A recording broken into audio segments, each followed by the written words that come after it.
This video is powered by BetUS. Use promo code YouTube150 to get your 150% sign-up bonus. Start playing today with an exclusive offer. Shout out to BetUS for being the proud sponsor of Roundtable Sports. What's going on? It is me, Zim Hude. I am here ready to talk about everything AFC North Roundtable.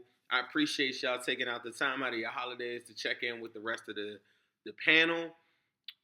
With the exception of Zay, because I'm pretty sure nobody wants to hear anything about Browns. Oh, but you know what? The Bengals did play the Browns. But before we get into that, let's get into the Steelers and Ravens. Let's recap. I hope everybody's having a really good holiday again. Hope you all having a Merry Christmas and getting ready for New Year's. And we'll be back too, so we can catch up with everybody at that point. But first and foremost, let's talk about the Steelers-Ravens game. I thought that the Steelers secondary was so banged up in this game, losing Joey Porter at the beginning of the game. Russell Wilson actually played a really good damn game for 2 quarters. He makes the one crucial mistake with the fumble in the red zone. He comes back, throws the pick six. That's all she wrote. I thought that the Steelers never really had a real good game plan because the secondary and the coverage was just too soft throughout most of the game. Yeah, it's unfortunate, I guess, but everybody that knows me knows that I do not want the Ravens to win anything. So I was kind of rooting for the Steelers, and then also, there's other scenarios in the playoff stuff for the Bengals because for the last couple of weeks I've been talking about how the Bengals are so out of it. But let's get back to the game real quick. I thought in this game too, the Justice Hill, the concussion that he got was a nasty one. I hope he's doing all right. I haven't really seen updates on that. I thought that for Bateman to come in with the messed up foot, I thought he played and did what he had to do. The difference with this Ravens team, though, is Derrick Henry. The difference between last year and this year is Derrick Henry. When he's running on all cylinders, you don't really have to do much because the threat of Lamar running, along with the threat of Derrick Henry running, it just puts your defense at a disadvantage. And I think you saw that a couple different times where the linebacker has to make a decision. They make the wrong decision, and they're out of there. And then once you start doing that and adding more resources to stopping the run, now here he goes throwing the ball. I think he threw for like 270, 3 touchdowns, has the 1 pick late in the game, but, who cares? But they played a really good game, and I thought the Ravens are starting to round out to me. They've had some different things, and there's a world I live in where I'm like, if you're a Bengals fan, you're like, man, we could have beat them twice, and they would have had 7 L's, but they're not. And they have 5 L's. And I thought that out of all the teams that I watched, they looked like the more complete team out of the top of the food chain, whether that's the Chiefs, whether that's the Texans, whether that's the Steelers. They just look way more complete. Still not 100% sold on the pass defense, but I don't think that there's that many teams that could really threaten that besides the Bills, and the Ravens played the Bills. And how did that look? So if you're a Ravens fan, you got to be looking and feeling really good about your chances moving forward, I think. So that was that game. There was another game in the AFC North. So this is the Browns and Bengals. The battle of big bro, little bro. It been like that, but let them tell it. They're on the same level as the Bengals, never won a division, whatever. I don't know what's up with those people. The 3-win Browns come into town, strike the jungle campaign. I heard the seats were a little lighter in this one. You got to think, Bengals fans, we had high hopes thinking that we would probably only lose like at most 5 games this season. Bengals at 7 and 8 now. It's been a wild year, but Burrow's still doing his thing. He sets a record, 7 straight games of 253 touchdowns, never been done in the history of the NFL. Jamar Chase on pace for the Triple Crown, gets another 100-yard performance. Shout out to my dog Yoshi. Yoshi had a big catch on Denzel Ward, head top. But more importantly, the defense. In both of these Browns games that the Bengals have played in this season, I didn't think that the Bengals offense looked really that good. Now, the score is 24-6. They get the late garbage time kind of touchdown at the end just stat pad and getting our Triple Crown together. I'm not really going to hold that against the Browns. I thought that the defense made the goal line stop, the picks on Dorian Thomas or whatever bro's name is. But we got them out the way, and that's what it's supposed to look like. And I think a lot of times in our matchups with them, they remove a lot of context. And I think it's very unfortunate because I thought that Burrows never looked really that comfortable against the Browns. But when we had Joe Mixon, I thought he always looked really good against them, like really good. And they would downplay it. You had Myles Garrett out there today. You had Denzel Ward out there today. You had the Delpits of the world. I know JOK is still hurt, but Njoku, he came out there with his shirt off. I guess he was a little chilly afterwards. I'm told he put a sweater on after we swept him. So for a franchise and a fan base that talks about having the Bengals number, the Bengals have now won 4 out of the last 5 games versus them. So if they had a number on us or whatever, I guess they missed out or they just lost the connection. So that's it for that. We don't really talk brownie too much with the Bengals. Like, I know that that's like the Browns Super Bowl or something. So or the closest they'll ever get to one. So that's what they do, and they talk about it a lot. So we just got them out the way, swept them up, and we're just on to another week. And one thing I didn't point out in that Ravens game is what a lot of our fan base was cheering for the Ravens because we want the Steelers to give everything they got next week to the Chiefs. And so now that the Steelers lost, now they got to play, their best ball, I think, coming up, and they got a big game on Christmas. This video is being powered by BetUS, the #1 online sports book in the world. Use code YouTube150 to get your 150% bonus on your first deposit, 125% on your next 2. That's up to $2,000.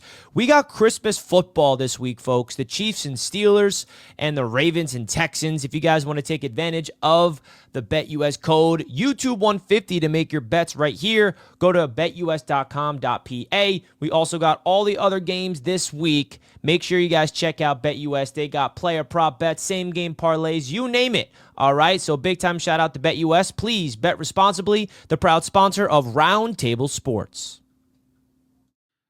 So that's the one. I think that this matchup, it could work.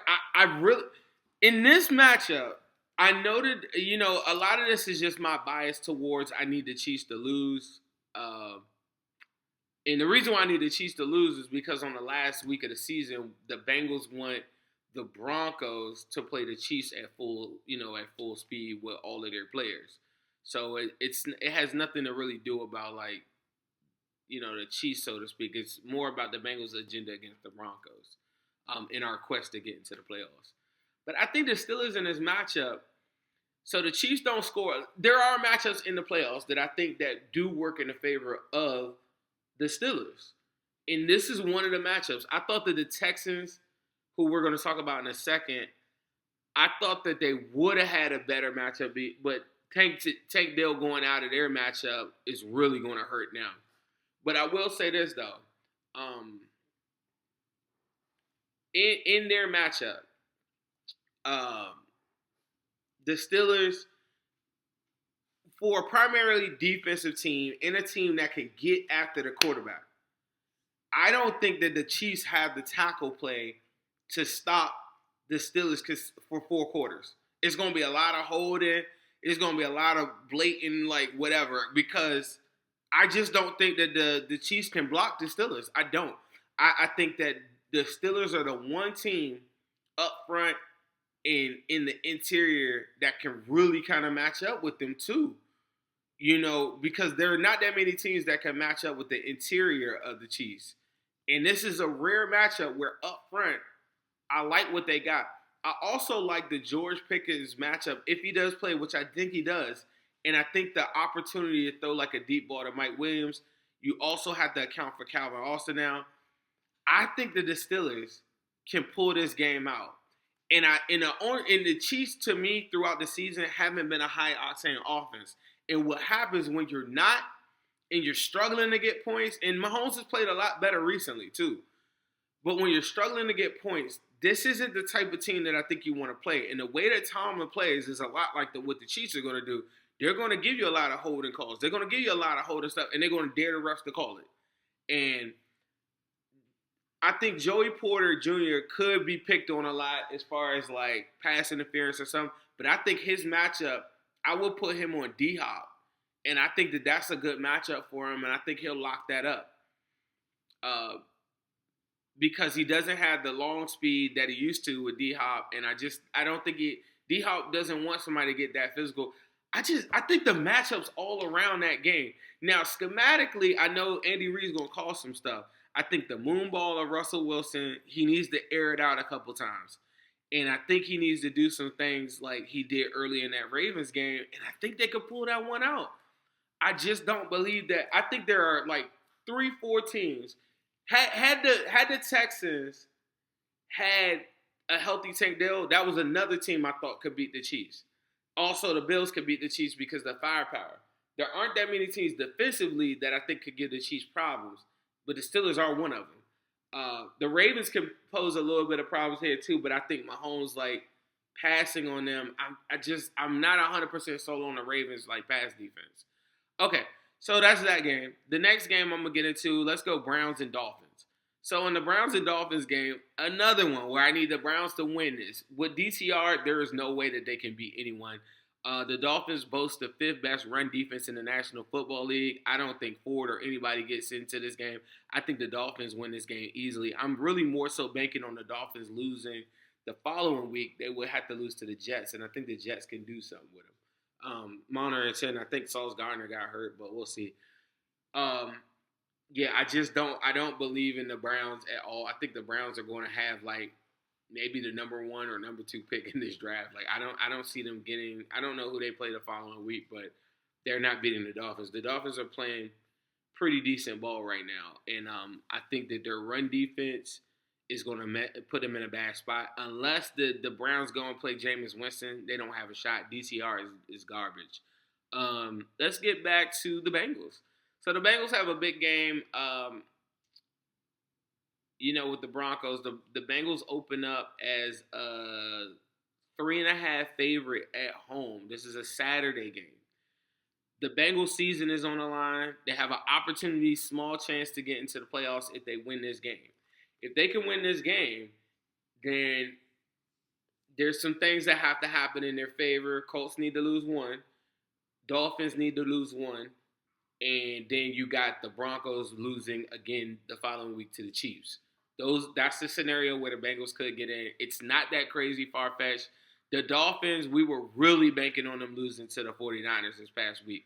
If they had lost to the 49ers, I would have felt more confident. And then also you got the Colts, too. I did not mention them, who only have to play the Giants and the Jags. I think that they might just get in just because the Giants and Jags sneakily have good defensive games, though, if you go watch them. So you have that. But in this Broncos matchup, if you're playing fantasy football, this is a T. Higgins game, I think, because I think that the Broncos are going to do a lot up front. They're leading the league in sacks in the National Football League. The Bengals tackle on the left side, Orlando Brown, is banged up, so we don't know if he's going to play or not. I think there's going to be issues with that all day.